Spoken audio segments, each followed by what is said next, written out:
Los barcos provenían del Mar Negro. Habían estado navegando durante meses. Su carga era preciosa: sedas, especias, trigo y algodón de Oriente. Los marineros regresaban a casa.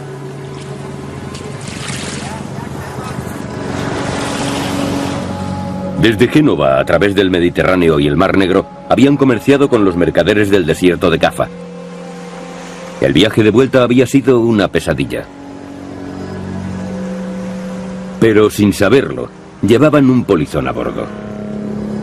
Los marineros llevaron consigo una enfermedad que infectaba a todos los que hablaban con ellos, causándoles la muerte.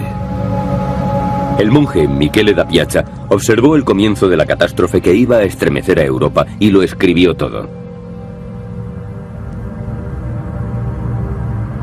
Solamente sobrevivieron 10 marineros del millar que partió, y al hablar esparcieron el veneno. Los cadáveres permanecían sin tocar en las casas. Nadie osaba acercarse a ellos.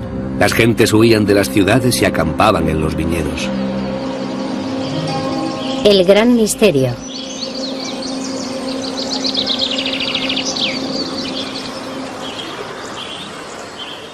Poco después de que los marineros arribaran a Messina, en el sur de Italia, toda la ciudad había quedado desierta.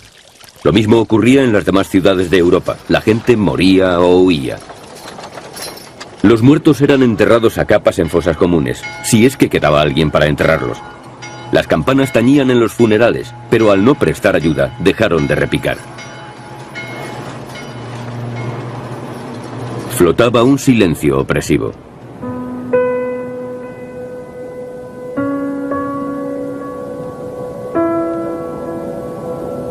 Transcurría el año 1347 y la enfermedad fue llamada la plaga. Era la peste negra.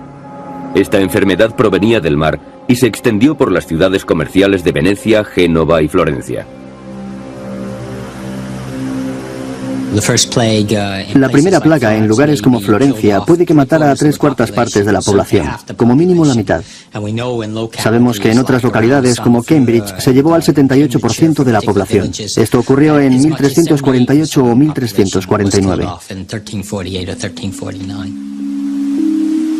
Y a continuación, la plaga se extendió todavía más al norte. Si suponemos que Europa tenía 80 millones de habitantes, entonces pudieron morir 25, 30 o quizás 40 millones. Esta es una estimación que se hizo entonces. En medio de la muerte negra, el Papa Clemente pidió que se calculase cuántos habían perecido. Se estimó que fueron unos 42 millones de personas. Puede que tuvieran razón. La plaga azotó a nuestros antepasados durante 400 años, pero en 1743, después de un último ataque a Europa, en el mismo lugar donde había surgido, en la costa próxima a Medina, desapareció. Para entonces, había cambiado la paz de Europa para siempre. Controló la población de Europa, que era más o menos el mundo civilizado occidental. La controló con mano de hierro.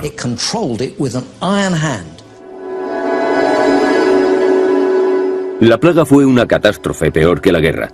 Ninguna de ellas había ocasionado tantas víctimas y dejado tan pocos supervivientes. La plaga sacudió la sociedad hasta la médula.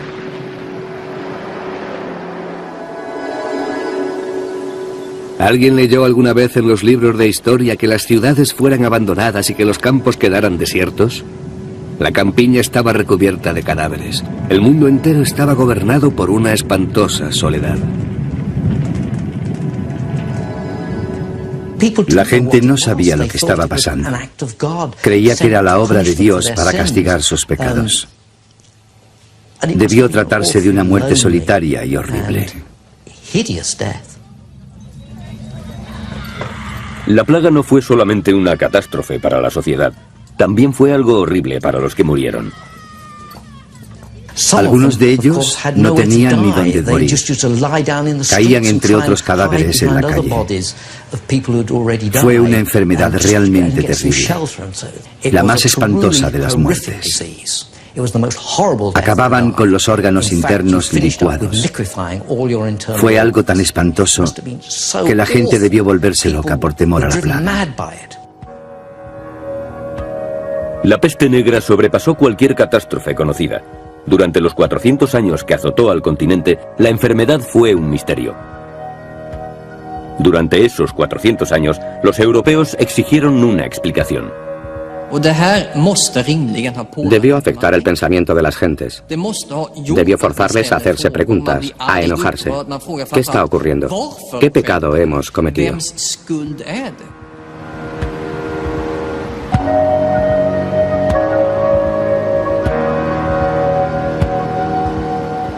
En la sociedad medieval, Dios era todopoderoso. Y en Aviñón, durante las primeras oleadas de la peste, el Papa era el vicario de Dios. Y el Papa no tenía dudas de que era la voluntad de Dios. La humanidad debía ser castigada por sus pecados. Debían preguntarse si habían obrado bien. Muchas veces creían que habían pecado contra Dios. El Papa creó una oración especial para combatir la plaga.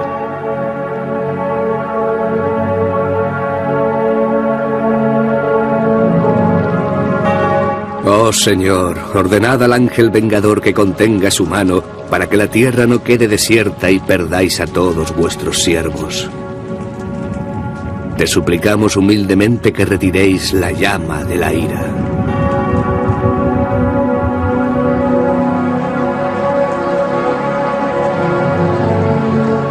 El Papa ordenó una serie de procesiones para suplicar a Dios. Los testigos manifiestan que miles de hombres y de mujeres participaron en ellas. Por todas partes, los duques y los caballeros ordenaron a las gentes que salieran en las procesiones. De esta forma, se declaró una especie de guerra santa contra la peste.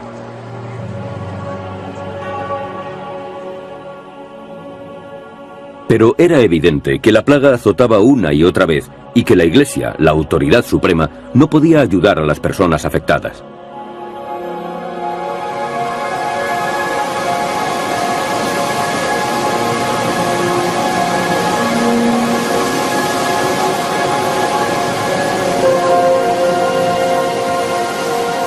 El poeta Petrarca, que vivía a las afueras de Aviñón, se quejó así ante Dios. Se oculta a nuestro entender por qué nuestro siglo ha merecido semejante castigo.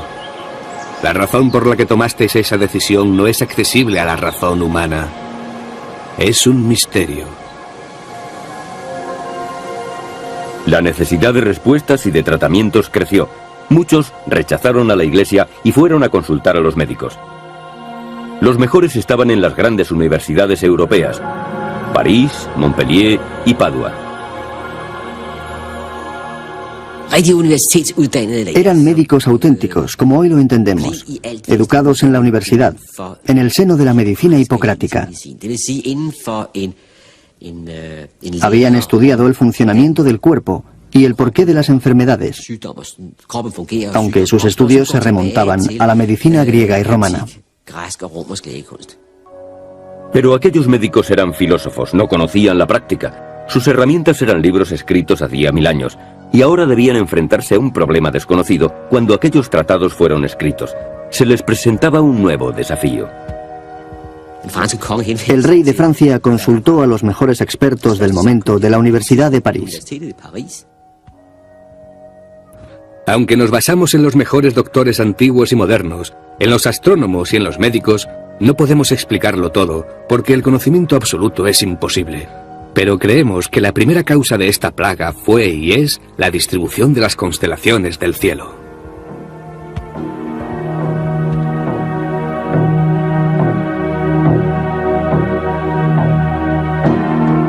Los doctores estudiaron los movimientos de los planetas. Cada uno de ellos tenía sus atributos. Y estos atributos podían acarrear consecuencias catastróficas para la humanidad. Los médicos de París dijeron que todo había ido mal 3 años antes de la plaga. Pasada una hora desde el mediodía del 20 de marzo de 1345, se dio una gran convergencia de 3 planetas en Acuario. Los 3 planetas en conjunción fueron Saturno, Marte y Júpiter.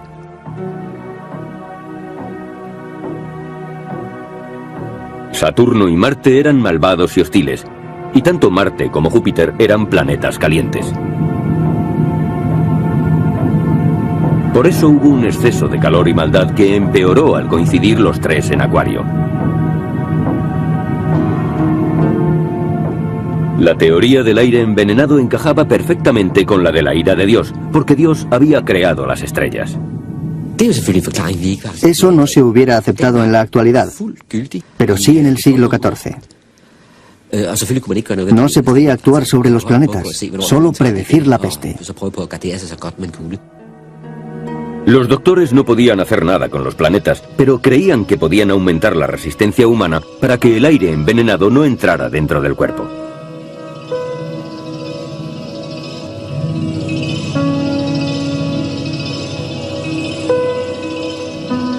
El hombre estaba constituido por 4 fluidos corporales o humores: la bilis negra y la amarilla, la sangre y la flema.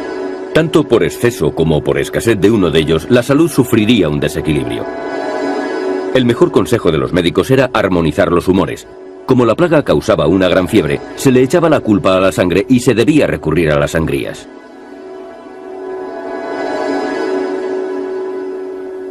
A aquellos que hayan sido infectados se les deberá practicar inmediatamente una sangría hasta que queden inconscientes. Una sangría inadecuada hace que el veneno actúe.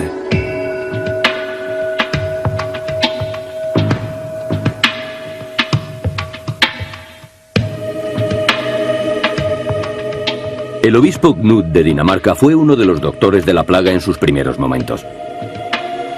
Escribió un libro para comunicar a los daneses lo que debían hacer. Les recomendaba que permanecieran fríos. Los más afectados son los que han practicado el sexo en exceso, tomado baños calientes o los que se han enfurecido mucho.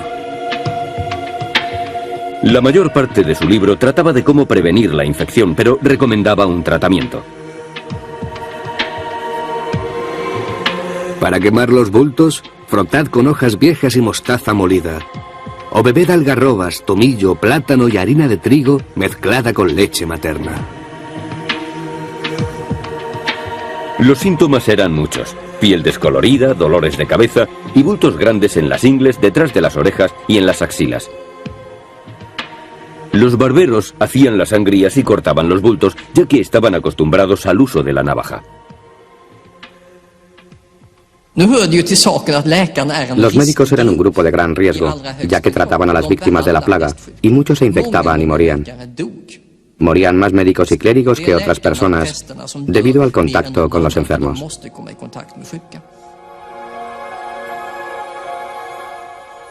No importaba lo que los médicos recomendaran, la gente seguía muriendo. Boccaccio dijo acerca de las habilidades médicas o de la falta de ellas durante la primera plaga: puede que la naturaleza de la enfermedad sea incurable, o quizás los médicos que la tratan no conozcan su causa y prescriban un remedio no aconsejable.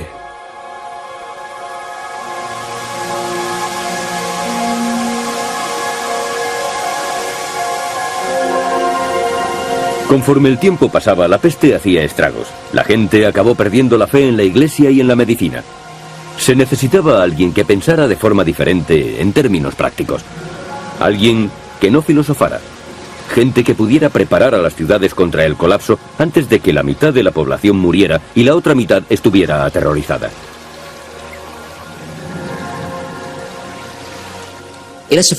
Poco a poco trataron de crear un aparato administrativo que pudiera combatir la enfermedad.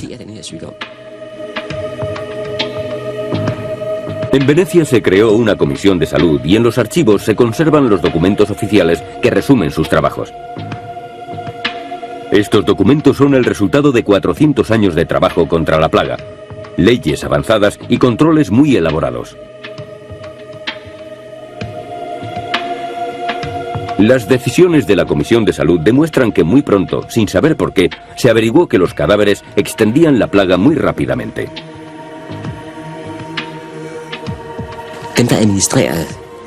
Los que administraban la ley actuaban bajo una suposición, que la enfermedad era contagiosa.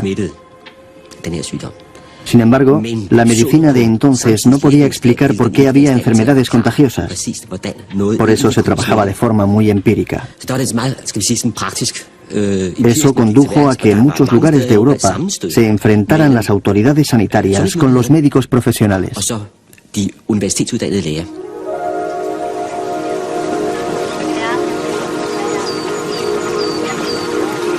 La Comisión de Salud de Venecia creó 3 comunidades para los infectados. Eran alojados en islas deshabitadas en la Albufera, a las afueras de Venecia. La primera comunidad era para los muertos. Los hombres remaban por la ciudad llevando los cadáveres desde las casas abandonadas hasta islas fuera de la ciudad. Se cavaron fosas muy profundas para arrojar los cuerpos en ellas. La segunda comunidad era para los enfermos. Se convirtió en el primer hospital de Europa contra la peste. No se esperaba que salieran con vida los que eran enviados allí. No se sobrevivía a la plaga, especialmente en aquel hospital repleto de enfermos.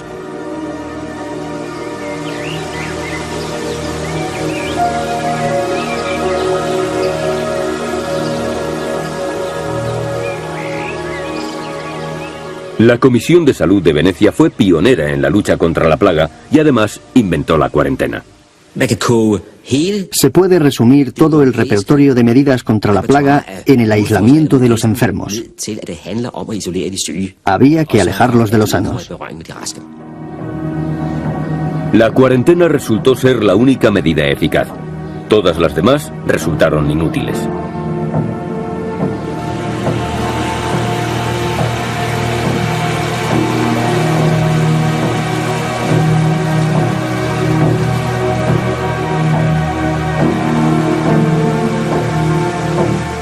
El Lazareto Nuovo se convirtió en la primera institución de cuarentena de Europa. El Comité de Salud había comprobado que la peste llegaba en los barcos mercantes. Los marineros extranjeros eran confinados y vigilados aquí por guardias armados. Si tan solo un tripulante caía enfermo, toda la tripulación era mandada al hospital de la plaga.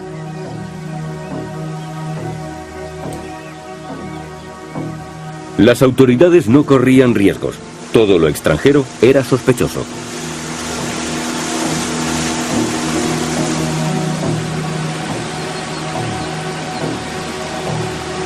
Las autoridades parecían acertar aislando a los enfermos y a los sospechosos, evitando que pudieran propagar la enfermedad.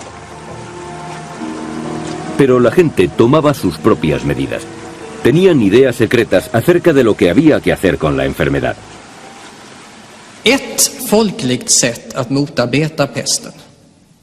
La forma con la que la gente luchaba contra esta enfermedad y otras era suponer que todos los desconocidos, personas o animales, estaban enfermos de peste e iban de ciudad en ciudad, aumentando el número de contagiados.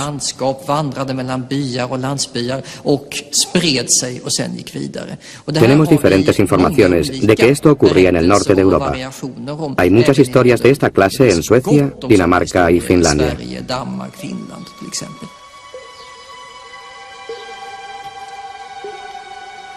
Una vez un niño y una niña perdieron a sus padres debido a la peste. Iban de granja en granja pidiendo de comer. Un día, los campesinos les dieron comida y les dijeron que fueran a tomarla en una zanja que acababan de cavar. Sin sospechar nada, fueron allí a comer. A continuación, los campesinos empezaron a rellenar la zanja mientras el niño les gritaba: ¿por qué echáis tierra a mi comida? No podíamos creerlo cuando lo leímos por primera vez. Nos parecía que eran cuentos imaginarios.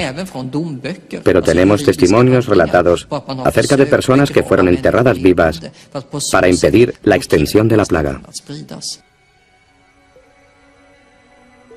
Ulrich Sandberg informa de un niño que fue enterrado vivo durante la última plaga y se pregunta qué habría que hacer con los que cometieron tal acto.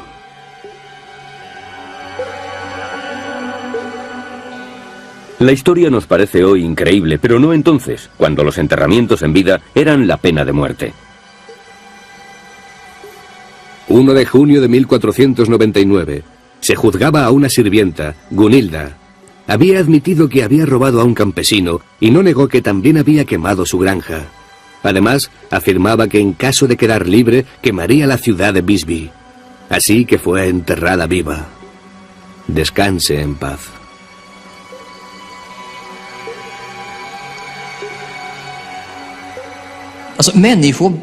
La gente se volvía loca ante catástrofes como esta. Y no es de extrañar, porque una locura similar se da en nuestros tiempos.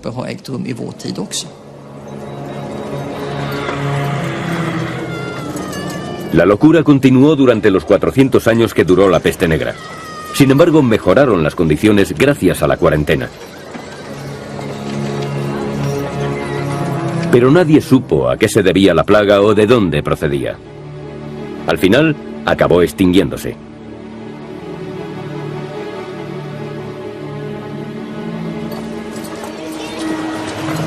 Pasaron 250 años después de su desaparición hasta que surgió una explicación científica. Un día de 1894, un joven científico llegó a Hong Kong. Se llamaba Alexander Yersin y había ido a estudiar una bacteria después de la aparición de una peligrosa plaga bubónica en la colonia británica.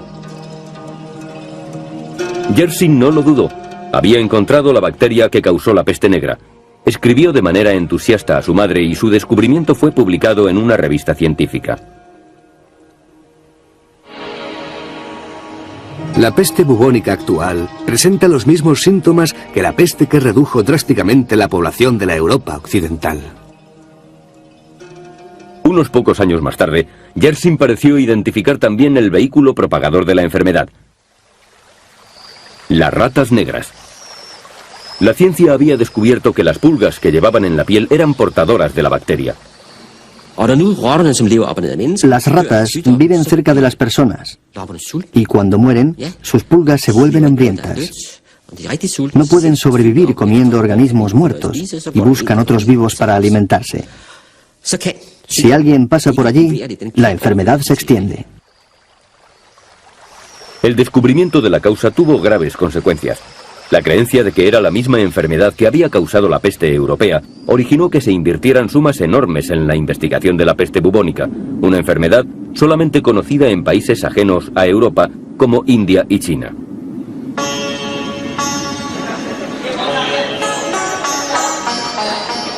¿Pero es correcta esta comparación entre la peste bubónica de India y China con la peste europea?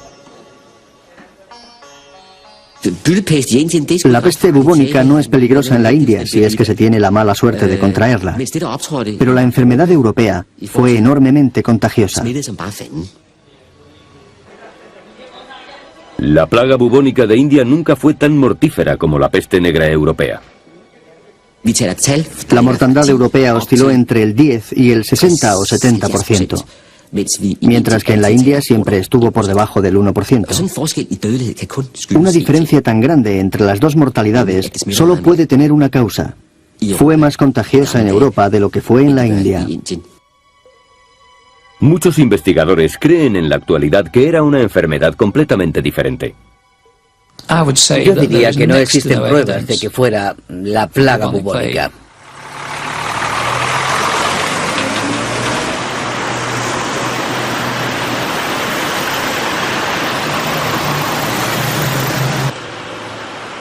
Graham Twigg es biólogo y zoólogo, anterior profesor de una universidad londinense. Está retirado en la actualidad, aunque sigue visitando su antiguo centro de trabajo.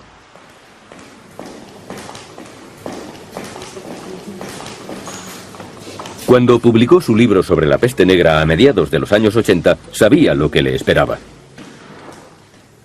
Alguien me dijo, si publicas ese libro, atraerá sobre ti a toda la FLAC. La FLAC es la artillería antiaérea.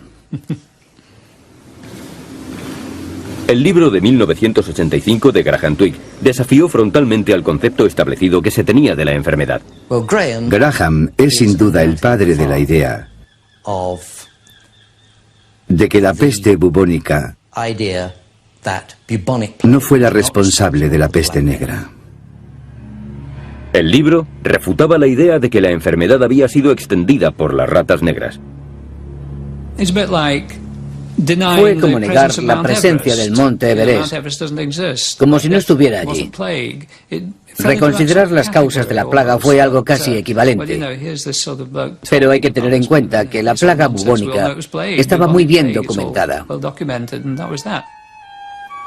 El mundo científico recibió al libro con indiferencia o rechazo total.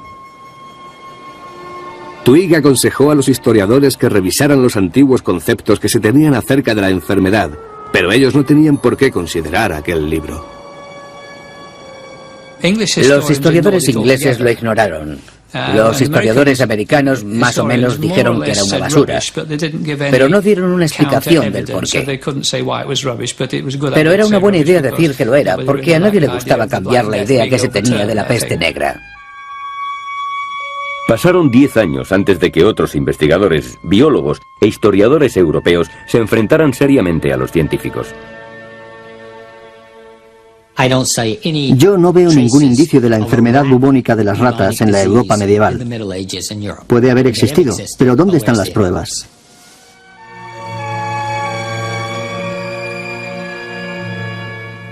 Samuel Cohn ha leído más de 40.000 documentos de archivos europeos, estadísticas, crónicas, testamentos, diarios y otros escritos medievales.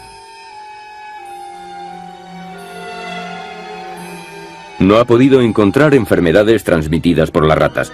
Por eso propone una teoría de por qué se mantuvo aquella idea. Existe toda una mitología que se ha desarrollado.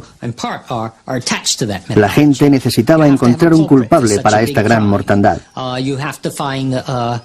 Para ello se busca un probable sospechoso y se escribe sobre estas sospechas.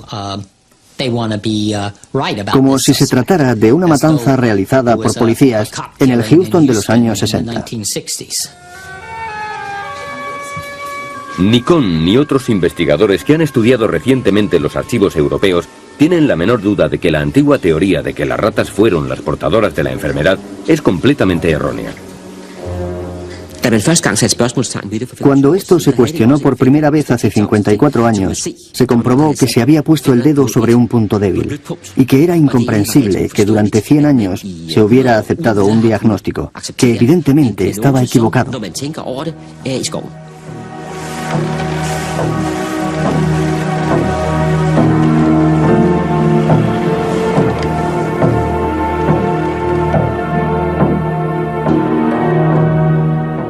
Había sido un síntoma en particular el que hizo que la ciencia ligara la enfermedad de India y China con la peste. El bubón, una hinchazón. Los testimonios medievales asocian con frecuencia los bubones con la enfermedad. Los cuadros de San Roque, patrón de la enfermedad, le mostraban con un bubón en el muslo. Parecían los bubones de la moderna peste bubónica. Por eso parece lógico que la medicina moderna considerara que la enfermedad era la misma. Estos abultamientos figuran en los trabajos realizados por los estudiosos, médicos e historiadores que han definido la peste bubónica a lo largo de la historia. Los historiadores se apoyan en un argumento muy raro, que es la sintomatología, y en particular el signo de la plaga, el bubón. Pero Samuel Cohn señala que estos síntomas están muy lejos de ser certeros. A lo largo de todo el siglo XVII encontramos descripciones y descripciones, desde Boccaccio hasta Michele da Piazza, pasando por cronistas como Giovanni Moraldi, que dicen que no solamente aparece un bubón, sino que se extiende por todo el cuerpo y que la forma más mortífera de la peste son las pústulas que aparecen por todas partes, cubriendo el cuerpo. Los mortíferos bubones comienzan a extenderse y pronto cubren todo el cuerpo. A continuación, la enfermedad cambia. Aparecen manchas negras y azules en los brazos, en los muslos y en otras partes. Uno de los síntomas por el cual los antiguos médicos identificaban la enfermedad era la aparición de accesos hemorrágicos en el pecho. Decían que cuando se observaba esta sintomatología, era absolutamente seguro que se iba a morir. No había salvación.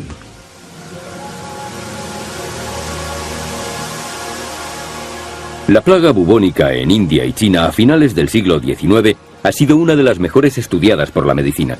Por eso estamos seguros de que las diferencias con los síntomas de la enfermedad medieval son muy claros.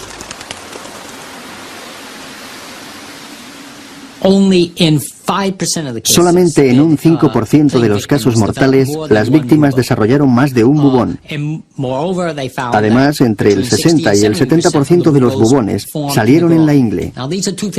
Estos dos síntomas no se dieron en la peste negra medieval. Cuando la peste bubónica apareció en Bombay en 1896, 3.752 pacientes fueron examinados. Solo en muy pocos casos mostraron otros signos aparte de las hinchazones.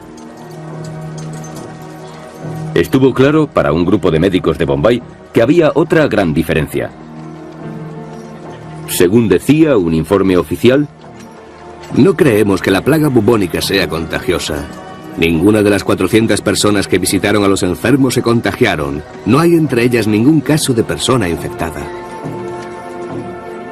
Esto es muy diferente de la plaga medieval, en la que estaba claro que el contagio era de persona a persona. Pero esta diferencia fue olvidada, y la teoría de las ratas y de la plaga bubónica se impuso en el público, en las escuelas, universidades y entre los investigadores, hasta que un día de 1980...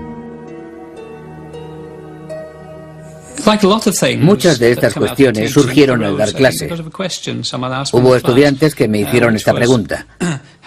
¿Cómo es posible que esta enfermedad semitropical pudiera tener tanto éxito causando la peste en la Europa de la mitad del siglo XIV?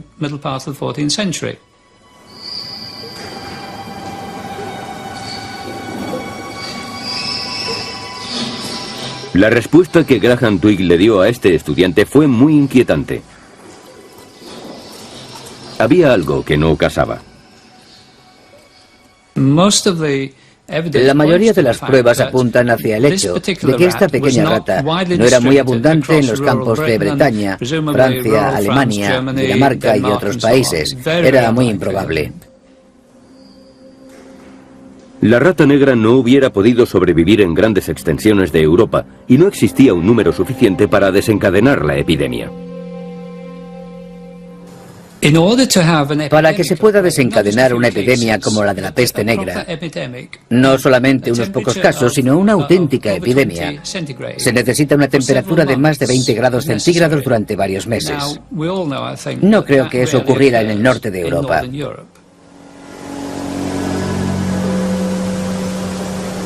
El clima no favorecía ni a la rata negra ni a las pulgas. La ciencia había pasado por alto otro detalle más. Ocurrió en el periodo más frío, en el momento más frío del último millar de años. Cuando la plaga se estableció, Europa estaba en medio de la llamada pequeña edad del hielo. Los ríos estaban helados. El clima hacía que fuera imposible que las ratas negras sobrevivieran. En el norte de Europa encontramos una plaga que tuvo lugar a lo largo de todo el año en áreas donde hubiera sido imposible que la peste bubónica infectara a las pulgas de las ratas y mucho menos que diera lugar a una epidemia. Cuando el libro de Twigg apareció a mediados de los años 80, hubo una buena razón para revisar lo sucedido. Pero este no fue el caso. No es agradable que cuando algo que parecemos comprender bien se convierte en falso, debamos abandonar un conocimiento que dábamos por seguro y abrir un gran interrogante. Pero Graham Twigg cometió un gran error cuando presentó sus investigaciones. Al final de mi libro puse unas palabras, realmente una sugerencia, de que el antrax podría ser una alternativa. Hay muchos parecidos entre el antrax y la peste. Incluso en tiempos modernos hubo dificultades para distinguir ambos. Twigg es un experto en ratas, no en enfermedades. Su referencia al antrax era fácil de combatir y le dio a sus críticos la oportunidad de rechazar todo el libro.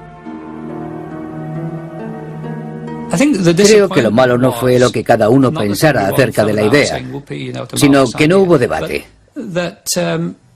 Había esperado que se hubiera originado un debate, cartas de un lado para otro comentando las pruebas, pero no hubo nada de eso, solo un silencio sorprendente. Fue un travesti de la justicia, muy desafortunado. Luchó en una batalla solitaria. La investigación de Graham Twigg demostró que la rata negra no podía haber extendido la peste negra por Europa. Las pruebas lo demostraban. En lugar de eso, afirmaba que la enfermedad se propagó de persona a persona, no por medio de pulgas y ratas. Pero la ciencia se aferraba a esa teoría. Decían que serían otras pulgas y otras ratas, pero incluso esta última teoría se enfrentaba a otro gran problema.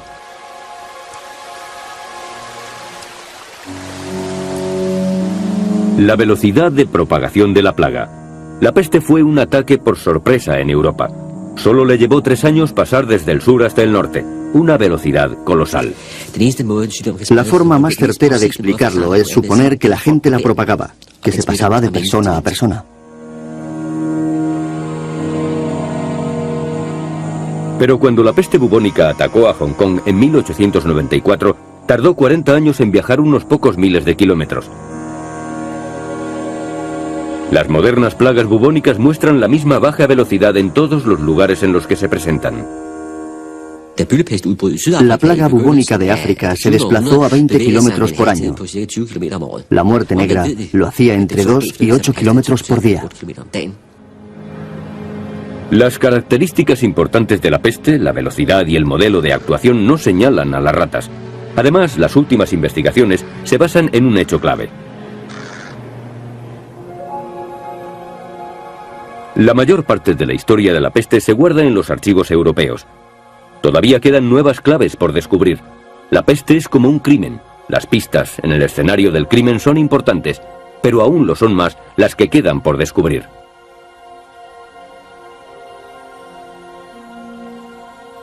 Veamos pues cómo se propaga una plaga moderna. Se extiende por medio de bacterias que viven de los roedores salvajes. Y aunque todavía no sabemos cómo, llegan hasta las ratas. Las ratas mueren y la enfermedad se extiende por sus pulgas. Las ratas viven cerca de las personas y cuando mueren sus pulgas se vuelven hambrientas. No pueden sobrevivir comiendo organismos muertos y buscan otros vivos para alimentarse. Si alguien pasa por allí, la enfermedad se extiende. Por mucho que se busque, no se encuentran esas ratas por ninguna parte. No se hace mención de los millares de ratas que deberían haber muerto si la peste bubónica hubiera sido la plaga de la Edad Media. Es como si hubieran pasado desapercibidas o no hubieran existido nunca.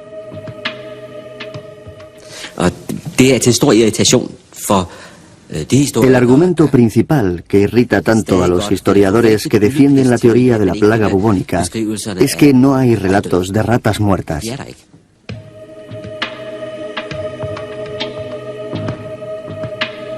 No existieron esas ratas durante aquellos 400 años de historia europea. Queda claro en las cartas que se enviaron desde los monasterios a Roma, en las que se hablaba de la peste. No mencionan a ratas muertas por ninguna parte. No hay ninguna duda de que la peste se extendió de persona a persona y no a través de estos roedores. Pero las ratas muertas sí aparecen con frecuencia en la India y en China. El modelo es claro.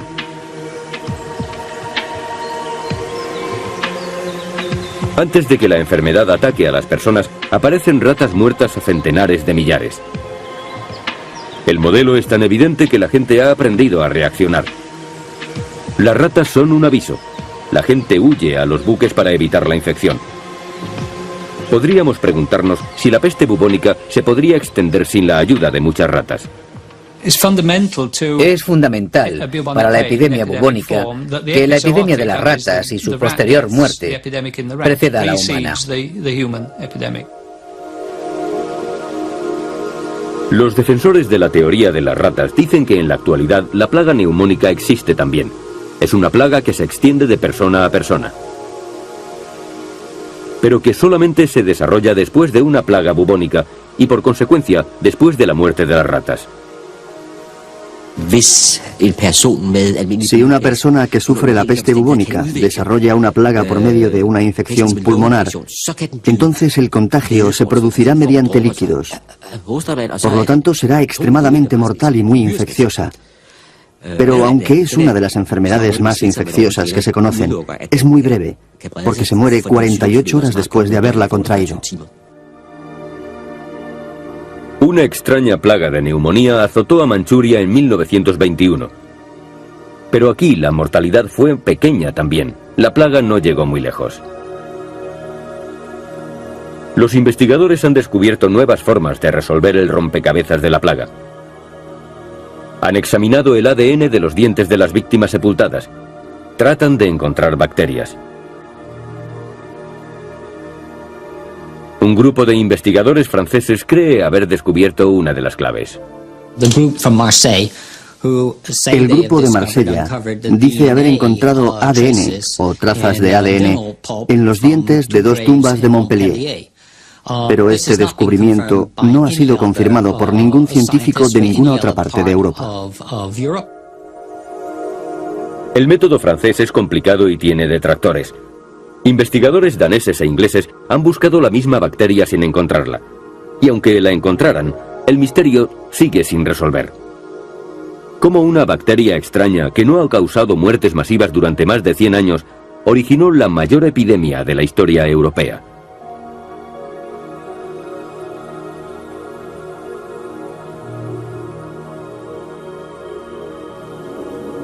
El biólogo Graham Twigg fue uno de los primeros en encontrar la respuesta. Era sencilla y lógica. No fue una bacteria lo que mató a tanta gente. Y ahora, 50 años más tarde, otros biólogos han llegado a la misma conclusión. Hace unos 10 años, Susan Scott estaba realizando unos estudios demográficos en Penrith, una pequeña ciudad del noroeste de Inglaterra. En 1597-1598, los habitantes sufrieron una plaga que está muy bien documentada. Es obvio que para mí, como zoólogo, no era una plaga bubónica, algo que todos creyeron en su momento. Es obvio, a todas luces, que la biología y los detalles de la plaga no encajaban con los de una plaga bubónica. Christopher Duncan hizo el descubrimiento cuando, con su colega Susan Scott, estudiaron los registros de iglesias de una serie de parroquias inglesas azotadas por la plaga. Cuando se estudia esas maravillosas fuentes, se puede seguir muy bien la epidemia, en particular su primera parte. Se puede observar la primera persona que muere en la comunidad y a continuación a la siguiente. Cuando se observa esta cadena de gente en conjunto, se puede ver cómo la infección pasó de la primera persona infectada a la primera familia, después a la siguiente familia y así sucesivamente. Con tiempo surge un modelo de comportamiento y ese modelo indica el paso de un largo periodo desde la infección hasta la muerte. Transcurren 37 días. Una vez observado este ciclo, se observa el mismo en todas las personas objeto del estudio.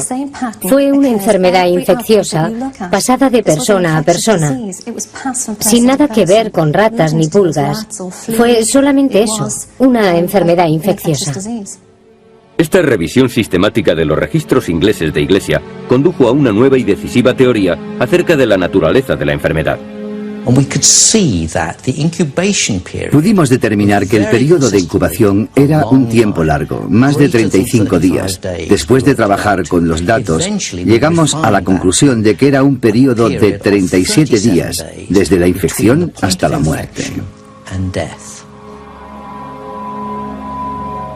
Susan Scott y Christopher Duncan explicaron a continuación cómo la plaga se pudo extender tan rápidamente. El largo periodo de incubación entre la infección y la manifestación de la enfermedad fue decisivo. Esta enfermedad es una enfermedad única. Su periodo de 37 días se compone de unos 10 o 12 días de latencia. Durante ellos, la persona desarrolla la enfermedad y no infecta todavía.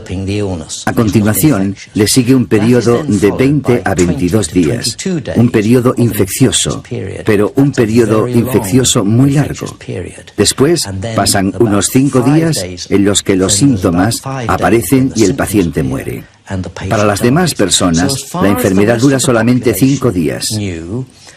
pero la persona ya estaba infectada unas 3 semanas antes. En los días en que el transporte era muy primitivo, para que la enfermedad se extendiera a una cierta distancia, se necesitaba un tiempo largo para que llegara hasta el pueblo o ciudad siguientes. Esta fue el arma secreta de las plagas, el largo periodo de tiempo transcurrido entre la infección y la aparición de los síntomas. Entre tanto, había mucho tiempo para que la gente contagiara a otros y se moviera por su entorno y llevara la infección más lejos.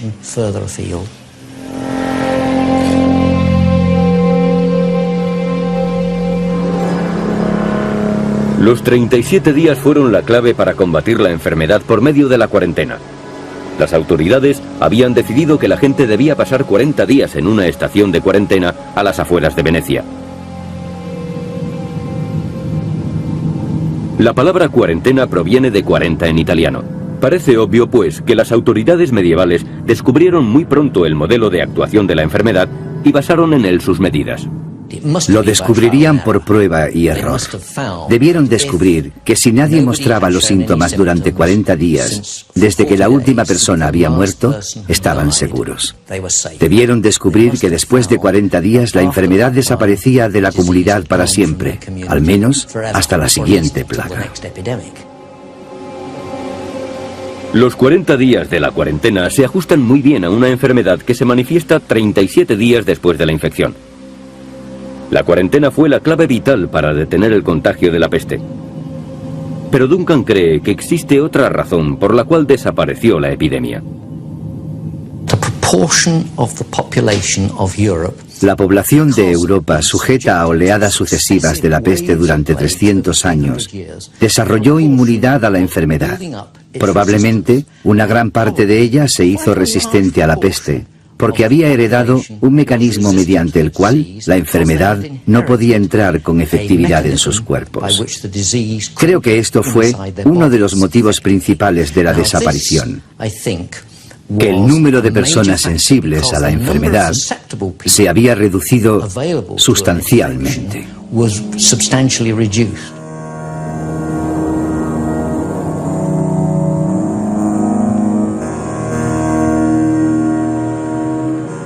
Las fuentes documentales de aquella época nos hablan también de que existían indicios de que la resistencia era creciente entre la población. Después de 40 años de peste, el médico del Papa, Raimundo Cialmelli de Vivario, escribió: En 1348, 2/3 partes de la población estaban infectadas y casi todos murieron. En 1361, la mitad estaba infectada y pocos sobrevivieron. En 1371, la 10ª parte contrajo la enfermedad y muchos sobrevivieron. En 1382, solamente unos pocos enfermaron y la mayoría sobrevivió. Las últimas investigaciones ofrecen una nueva visión de la naturaleza de la enfermedad que mató a millones de europeos. Estas investigaciones apoyan al hombre que por primera vez cuestionó la causa de la epidemia. Puede que ahora nos hayamos puesto en marcha, a diferencia de lo ocurrido en el año 1985. Si ahora la gente está receptiva y ayuda, eso está muy bien. Puede que por fin haya más debate, después de todo.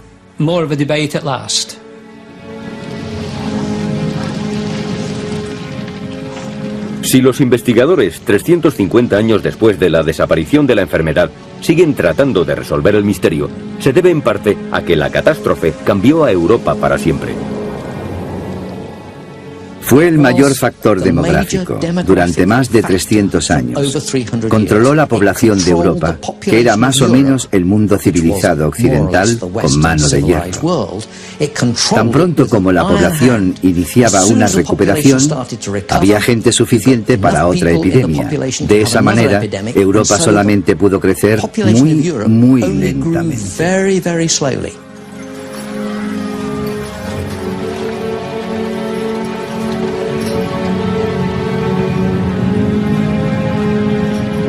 Es importante descubrir la verdad, saber si las medidas que se tomaron para luchar contra la peste fueron inútiles o tuvieron éxito. Si queremos saber si la desaparición de la enfermedad fue debida a la intervención humana o al resultado de la suerte, necesitamos saber si la transmisión se debió a las pulgas y a las ratas infectadas o si se transmitió entre personas. El sistema europeo de separar a los enfermos de los sanos solamente tiene sentido si el contagio es de persona a persona. La peste negra desapareció después de haber campeado durante 400 años, pero sigue siendo uno de los grandes misterios de la historia. Muchos investigadores creen que las autoridades tuvieron éxito controlando la enfermedad.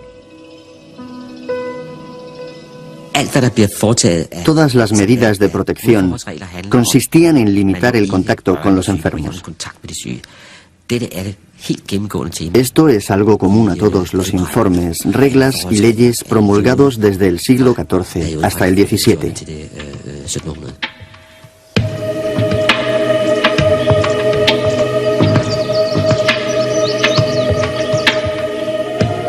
Este muro, situado en el sur de Francia, podría ser una buena indicación de que la enfermedad se propagaba entre personas y de que se trasladaba con los movimientos de las gentes. Fue construido durante una epidemia en 1721. Los que lo construyeron comprobaron que sus esfuerzos rendían frutos. Al final, la plaga no se extendió más allá del norte de Provenza. Creo que es importante confirmar que fue una idea dirigida a este fin, porque se trataría de la intervención del Estado en favor de la salud de las gentes. Por eso hemos acuñado la expresión salud pública, por la cual debemos obedecer reglas comunes que limitan nuestro comportamiento. La peste negra cambió Europa al obligarla a luchar contra ella e impedir el desastre. Un ejemplo, el muro de la plaga. Quizá esa eficacia al actuar fue la que hizo que la peste desapareciera. No se conoce con certeza la naturaleza de la enfermedad o de dónde provenía. Pero a Christopher Duncan le encanta exponer su opinión. Yo creo que fue una enfermedad emergente que se originó entre los mamíferos africanos y que después pasó a los seres humanos y se convirtió directamente en una enfermedad contagiosa. La mayoría de las terribles enfermedades, como el ébola, gripe, etc., se originaron de esta manera. Las llamamos zoonosis. Creo que se originó así, probablemente en el Valle del Rift, cerca de Etiopía.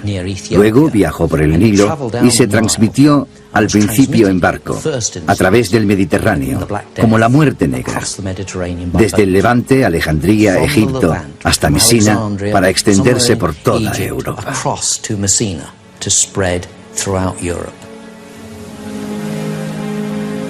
La teoría de Christopher Duncan no es la última que probablemente escucharemos.